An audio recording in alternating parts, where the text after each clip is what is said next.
L'homme naturel ne reçoit pas les choses de l'esprit. Elles sont folie à ses yeux. 1 Corinthiens 2,14. La prédication de la croix est folie pour ceux qui périssent. 1 Corinthiens 1,18. Christ crucifié, un scandale pour les Juifs, une folie pour les Grecs. 1 Corinthiens 1,23. Saul de Tarse avait reçu du Christ lui-même le message qu'il prêchait. Mais il ne se faisait pas d'illusions sur l'accueil que recevrait sa prédication. Comme Ésaïe, il savait que si le bras de l'Éternel, si la croix n'était pas révélée à l'homme par le Saint-Esprit, sa prédication semblerait une folie à l'intelligence obscurcie, au cœur naturellement rebelle et incrédule. Le salut par la mort d'un autre. Mais cela était contraire à toute justice. L'homme incapable de se sauver lui-même.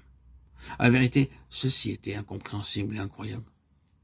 Si le monde en général devait repousser la prédication de la croix, quel accueil les Juifs ne lui réservaient-ils pas? La croix leur était un scandale. Maudit est celui qui est pendu au bois, enseignait les Écritures, ces Écritures qu'on lit encore dans les synagogues chaque jour de sabbat. Pour Dieu, celui qui est pendu au bois est maudit. Aussi, lorsque l'apôtre Paul se mit à prêcher le crucifié, que de fois dut-il s'entendre lancer à la tête les mots « le maudit », « le pendu ». Combien de fois sa prédication dut-elle être qualifiée d'insultante pour Dieu? En parlant du Christ, les Juifs le nommaient souvent « le pendu », expression qui se trouve dans le texte original de Deutéronome 21, 23.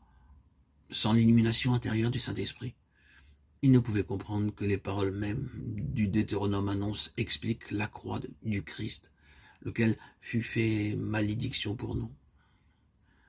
Les Juifs attendaient un Messie qui serait roi, qui régnerait sur la terre. Des prophéties d'Ésaïe, ils n'avaient retenu que ce qui annonçait la gloire à venir, la domination mondiale du Christ. Aussi, plein d'idées préconçues sur celui qui les attend, ils demandent à plusieurs reprises à Jésus de leur faire voir un signe du ciel.